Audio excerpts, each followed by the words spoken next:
Can't stress this enough. Can't stress this enough. You have to believe in yourself. You have to see the vision when others don't see it. Because a lot of people, they tell you, say, oh, well, even when you're trying, why you still do this? Why not that? From you like what you're doing and you believe in yourself, you have to start. You know? So that take some grit.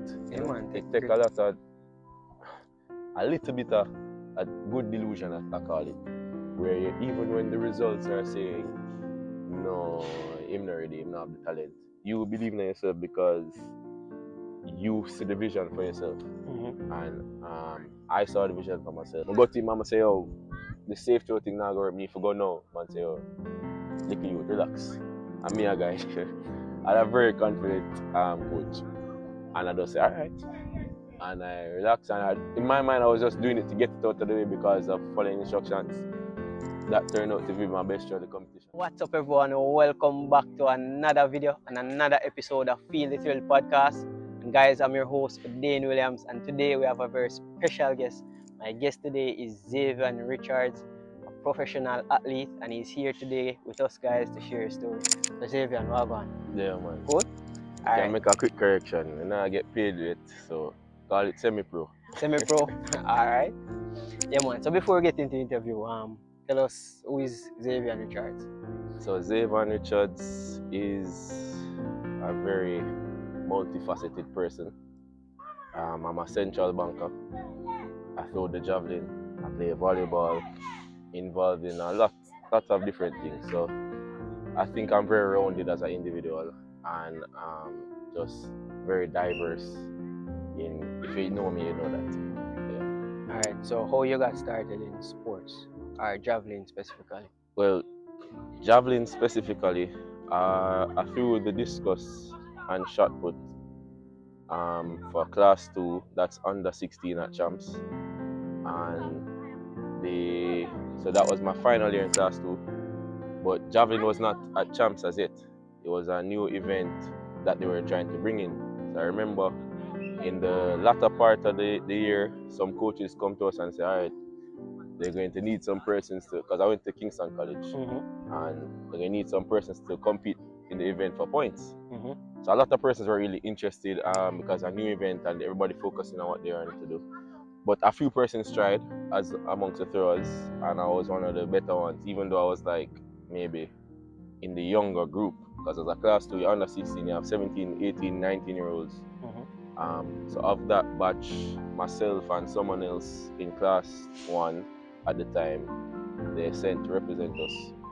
And I wasn't really taking it seriously, if I'm being real, but it's when I was transitioning to class 1 now, in the first year 1, and if you know, that transition is a little difficult, because you're the youngest in our age group that is maybe you have 3 age span, kind of 16, 17, 17, 18, 19-year-olds.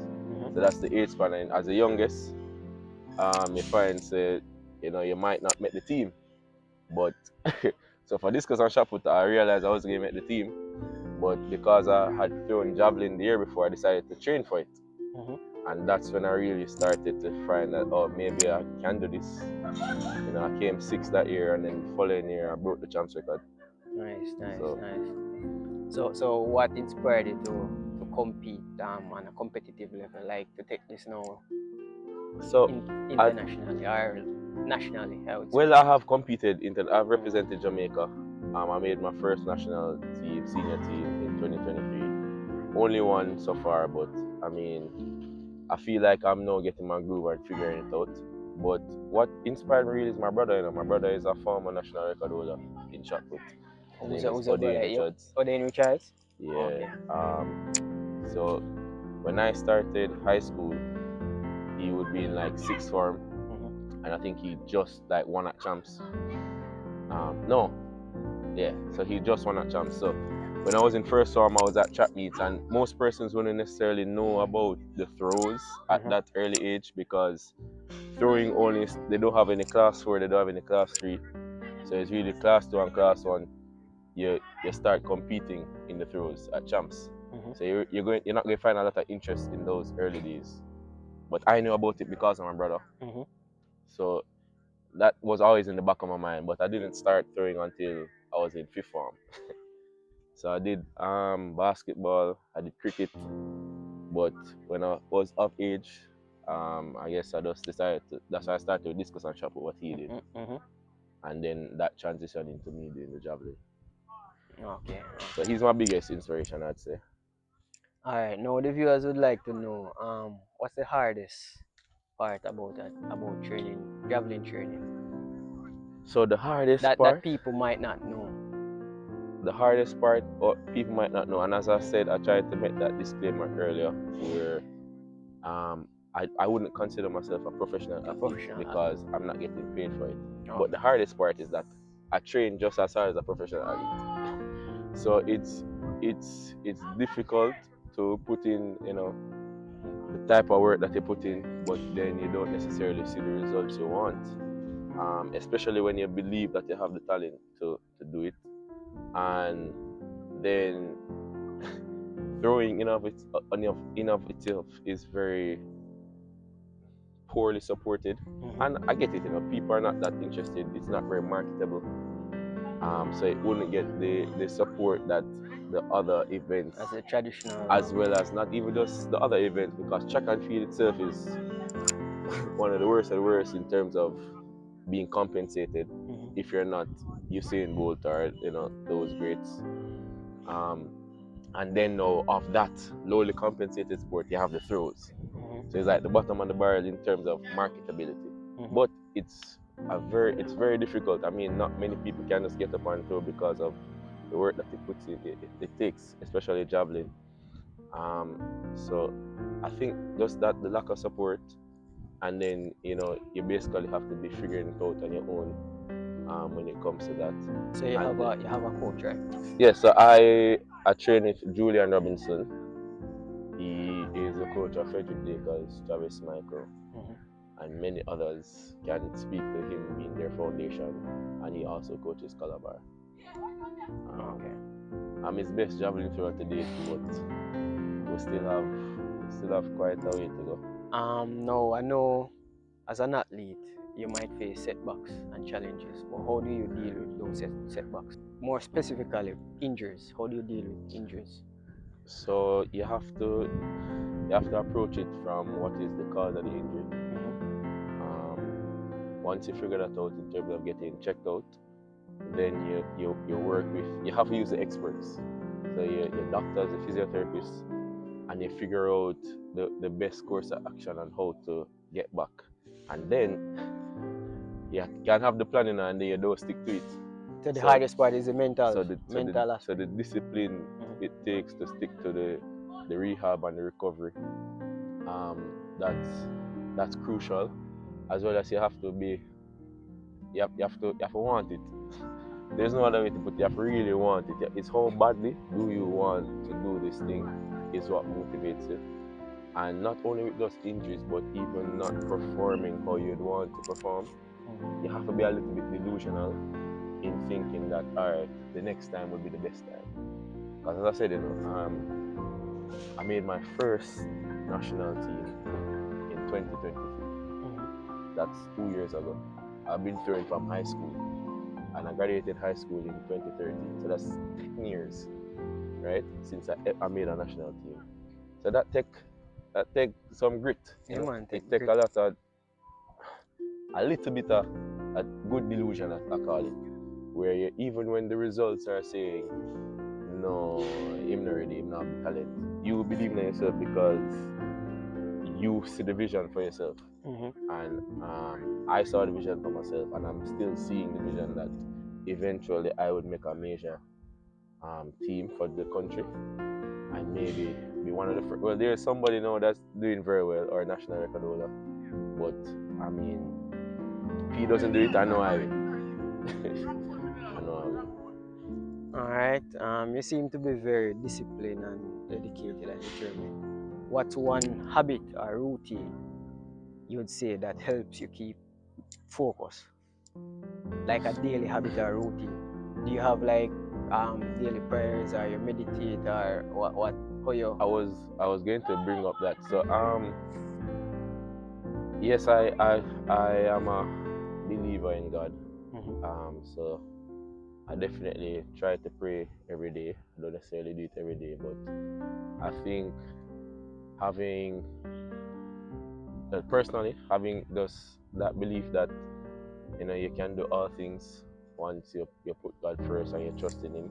And even sometimes, if we're be real, can I be real? I know every time we put God first, but I can say that as a testimony that He has never really forsaken me, and we prove it throughout the 10 plus years where I've been throwing the javelin. Where even when I'm the lowest, remember I was at this is my first year throwing the javelin. Mm-hmm. So it'd be my first year in class one, and it's the qualifiers to make the finals, right? And the qualifiers like low. For some reason, I struggled for throw over the qualifier, and then I got hurt on like my second throw, and you have 3 throws to qualify. And like, I literally sit down and say, oh, and if you understand how champs is, the pressure that they upon you, especially when you're at like a competitive school like KC, Calabar, JC, those schools are contenders for title, and every point mattered. I couldn't see myself going back to the camp and say, oh, I'm going to give 0 points, I couldn't even qualify when I'm expected to qualify. And it was a piece of prayer because I was literally out there by myself, and I couldn't leave the competition area, but I had a niggle in my hand that I was feeling pain. Take a time and pray and I say, God, I don't know how, but I need it, help me get through this. And same time, one of the assistants, them I walk past and see me, I say, oh, I'm say, oh, my hand hurt, and it's like I'm throwing like fourth or whatever, and then go around, get some rub, get some treatment, and I ended up throwing on the qualifying line. And then in the finals, I went on and finished 6th. So I mean, things like that give you a little motivation or give you confidence that God is, He never leave you. I always say He never left me for dead. I might not get exactly what I want, but I can say I've never been left for dead. Never. Alright. What's one competition that stood out in your memory? The most memorable competition. Most memorable competition. And why you say it's memorable? I have more than one. So my first one I have to be champs. In my last year when I broke I broke the champs record, and then later on that year I broke the national junior record. But that one stood out for me because I didn't expect it, and that's when I realized that I had the talent to try and do this. Because in the competition, before I threw, because I went into the competition with the farthest mark from the qualifiers, but in the finals, and also when they kind of seed you based on that. So that means the order that you throw in would be based on the mark that you come in the competition with. Okay. So because I had the farthest mark going into the competition, they made me throw last. So I had to sit down and watch 5 persons throw over the farthest I've ever thrown at that time, which was my personal best.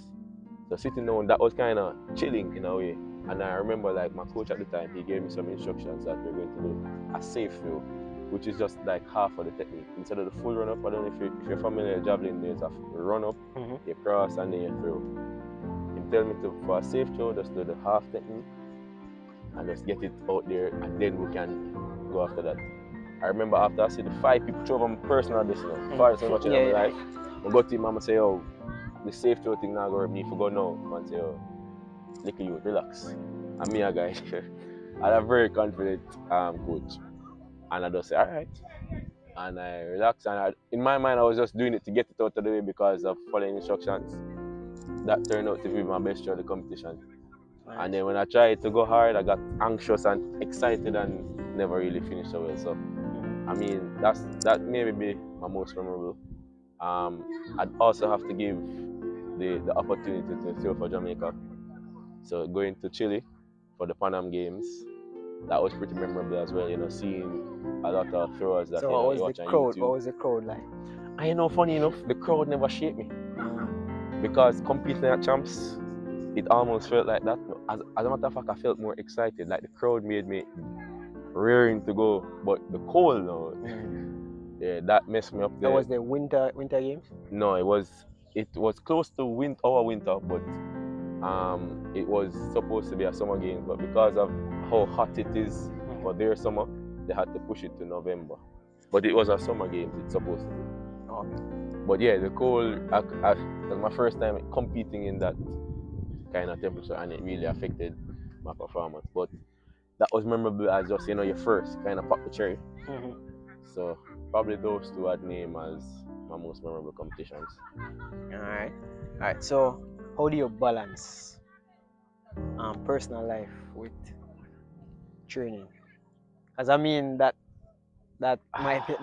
seems challenging, and the fact that you participate in so many sports, volleyball, Yeah, so and if others. me I be real, me don't really have much of a personal life, especially throughout the week, yeah. because as I said before, I work. So wake up, go to work, come here, train, go home and sleep. Weekends are a little bit more flexible, but then that's when you have errands and those things to run. But I mean, I think I still try my best to maintain a social life. I mean, but you have to make that sacrifice if you want it, because the sport is not supporting me. I have to support myself, so I have to work. Unlike most professional athletes, they would train in the day, rest in the evening, and maybe go back in the night again. I don't have that luxury, so I mean, it's just a sacrifice after this. It comes with the territory. I mean, this is a young man's game. To have all of my life after this to have a social life, So I don't really see it as a challenge. Okay. Alright, now we're at the spit section round, right? Spit question section round. So I'll just ask you some questions and provide a short answer. Alright. So the first one is morning or night training? Night. Night. Alright. Music before competition, dancehall or reggae? Neither. Neither. Alright. So describe yourself in 3 words. Fun, athletic, God-fearing. Alright, great. What's the biggest cultural shock you got overseas? Biggest cultural shock?